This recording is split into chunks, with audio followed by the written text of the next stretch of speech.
Matt, we must talk about the new call laws coming in. I know they've been trialled in the Super Rugby and the Rugby Championship in under 20, but I suppose the big talking point is the 20-minute red card for technical offences and accidental head clashes. Warren Gatland was for it. There are a few against it, and the French Rugby Association. Your take from the outside, Matt? Are you 50-50 or pro or against? Stu, if we come back, I'm super pro protecting players. But there is a balance about protecting the game and keeping the credibility of the game. So for 100 years, more than 100 years at international level, there was only a handful of players sent off.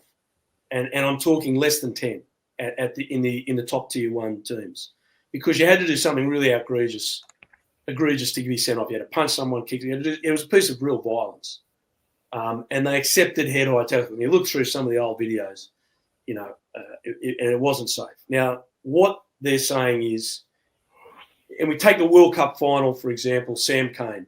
Sam Cane definitely miscalculated a tackle against the South African players, caught the ball. He thought he was going to step off his right. He stepped off his left, and Sam Cane's shoulder came into contact with Jesse Creel's head. Definitely, as the law says, a red card. Sam Cane didn't come back on. But that was a huge punishment for what everyone in the game knows is an accident. It's very different doing that to someone lining you up and punching you, which is what the old Matt, could I say, and I agree with you just very briefly, yes, it's an accident and he was very unlucky. But my argument, and I'll give my opinion a bit more in a minute, is player behaviour has to change. And I think it has changed. And you make a very valid point about the old days. I even look back at some of the games we played, the way we'd fly off our feet in rucks and all that stuff. It was reckless. And it has to change. But Sam Cane did one of them to Robbie Henshaw in 2017-18 in Dublin, if you remember. Robbie Henshaw turned back around and he got a shoulder straight into the face. It was a penalty, I think. The Heineken Cup final and the Premiership final. There's three big ones in the World Cup. But the point is now, Quinny, the referees and the TMOs can use discretion. Correct. So what we had a red card, so we used a bomb to kill a fly. So now we can say, if that was Sam Cane then, TMO can look at it and say, no, that remains a red, you're off. You don't. But you know, in football, if you accumulate a number of yellow cards in a game, I think they should have added something to that to say that, right, okay, Sam Cane didn't mean that. And I don't think he's trying to do it on purpose to Robbie Henshaw or Jesse Creel in the final. And I think it is a big punishment. And I felt so sorry for him in that final. I love Sam Cane. He's honest. I love his work ethic. I love his attitude of just keeping the head down, working his socks off. And he's been a great player at international level. Yes. But just for example, if Sam Cane did another one that's deemed the yellow card or even upgraded to a red by the TMO or by the off-field bunker decision, I think then I have a problem unless we want. What I'm trying to get at here is we want player behaviour to change. So, and I do agree with some of the decisions. There's an example. Sam Cane could start on the 8th of November and it could happen again. And which way do you see it then? Well, if he does the exact same thing. Well, basically, the bunker review has to look at this and say, well, if it's not a malicious, deliberate act, and I think the deliberate act is a reckless act is someone's. You look at Bundy Aki's tackle last week and Andrew Osborne in the sports ground. It's an incredibly brilliant tackle as regards impact, effectiveness for stopping a certain try, but it's on that borderline, a couple of inches up above, and Bundy Aki is not playing rugby for November. And obviously he got it right, but I think we just need players to actually give the benefit of the doubt, go lower. Has it worked? Yes. And that's not a criticism of Bundy Aki. I think it's an incredible tackle, and I think he's a great player. But player behaviour has to change. So for me, around this 20-minute red card situation and going to the bunker review, I think what's really important here is the referee still has the discretion to give a red card. Absolutely. That red card doesn't allow them bring on someone after 20 minutes. You're punished then for the day. Exactly. I do, in a sense, actually. I was kind of against the red card 20-minute situation, but we got some clarity here, and I'm okay with the 20-minute now. Yeah. If I go up to make a tackle on someone and I slip up and my arm comes across, hits him across the face, in essence, that's a red card unless there's loads of mitigation. But if there's not, but I didn't mean it. It's not a malicious attempt to take the head off someone. And I think I deserve the red as an individual. I don't come back on. And then, in fairness, you're talking about the integrity of the game. But I do think, and something that might come into it, is if I did that, if I got a red for that and I got a week or two, it was upgraded in the bunker system to red, and I don't come back on, and I got, a low sanction of 2 weeks or something. If I come back and I do another accidental one, well then, my behavior is not changing. So we must see player behavior changing. And I think we have. If you go back to the World Cup in 2019, and I remember John Langford, you know him well, Matt, he's on the judicial citing committee there. And I remember spending time in Japan with John. He was over reviewing some of these incidents. He was sitting on the panel, giving out the sanctions. And I remember that World Cup, there was a lot of judicial reviews. There was a lot of kind of players sent off, players cited. We didn't see that last year.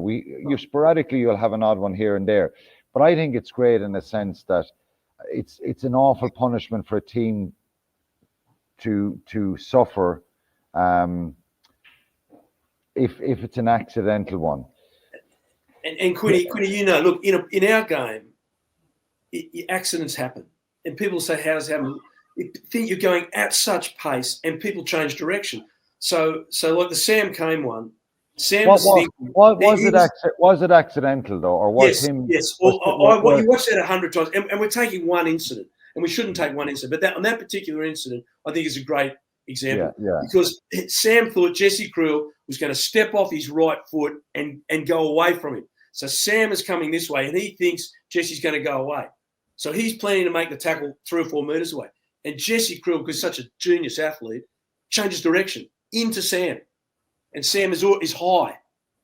Now, that just happens. Rob Valentini against Wales, the Wallaby back rower, 2 or 3 years ago, had a terrible head clash with Baird, their big second row, 6'6" guy. And you can just tell Valentini slips and Baird changes direction and they hit heads. No one in their right mind wants to smash their head onto someone else's head. Yeah, anyone who plays the game knows that's an accident. Now, Freddie Stewart won, actually. We were at the Viva. The Freddie Stewart, remember, against Hugo Keenan. Yeah, exactly. Very accidental as well. Exactly. Freddie Stewart didn't mean that on Hugo. You could see that. Should he be punished? Should players be protected? Do we have to change player behaviour? Exactly what Quinny said. Yes, we do. But the game should not be destroyed because that's not egregious foul play. So really what we're trying to bring in here is a little bit of nuance to change the player behaviour and protect the spectacle of the game. Soon as that happened with Freddie Stewart, the game was over. Oh, and we're going to win. People paying a lot of money. There's a whole lot of reasons behind this. But they're trying to get a balance back in to this red card. And I think it's worthwhile looking at because the other one that we haven't mentioned, and I do believe this is going to be made law as well, is the tackles will be below the sternum. I think this is going to come in. It's going to be so difficult. If you think back to Angus Ta'avo in the second test in Dunedin against Ireland, his tackle on Gary Ringrose, it was a sickening head-on-head. He got a straight red for that. Is he trying to, tackle with his head and deliberately do that to Gary Ringrose? No, he's trying to put in a big shot on him. He's upright. And it's a punishing one for them in that situation. So, I think it's still a very complex situation, and it's a difficult one. It's worth trying this, definitely. I know it's been trialed, and Southern Hemisphere are very pro the 20-minute red card, and you hear a lot of the game is ruined and the game is finished, and that's a rugby incident.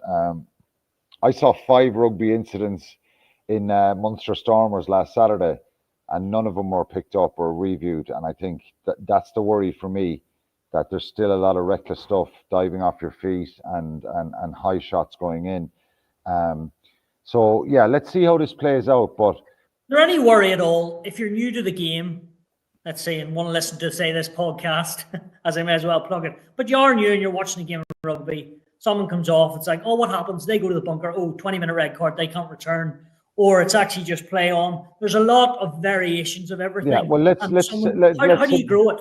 Let's simplify this here. If I do a deliberate act in the field, yes, the referee can send me straight off, red card. Yes. If I do a high tackle on Matt Williams out in the field, he steps and I hit him high, shoulder into the chin, little bit of mitigation, the referee's not sure, the crowd are baying for blood. We're seeing red cards come out fairly regularly in the last couple of years. The bunker system, I always thought that was great because it gives you a chance to take a breather, watch different angles, 100%. take the pressure off the ref. So he's just going to review straight away there. If he's any doubt that it's not a full red card, he's reviewing straight to the bunker. Yes. You go to the bunker, and then the off-field referees can look at that and decide, was that, even though it was not intentional, was it reckless? Yes. If it's reckless, he then can give the red card. That player then, he's into the showers. His game is over. His game is over. He's finished. But if the bunker gives the red, after 20 minutes, you can get back up to 15 players. So, yes. In other words, we're saying, okay, if there's accidental stuff and even reckless stuff, your punishment is 20 minutes. And that can be a severe punishment as well. So we got to see how it plays out here. I think giving the power to the referee, because that wasn't there with the other 20 minutes, the Southern Hemisphere stuff, because a 20-minute red card was right across the board. If I punched you in the face and I got a red card, that was 20 minutes.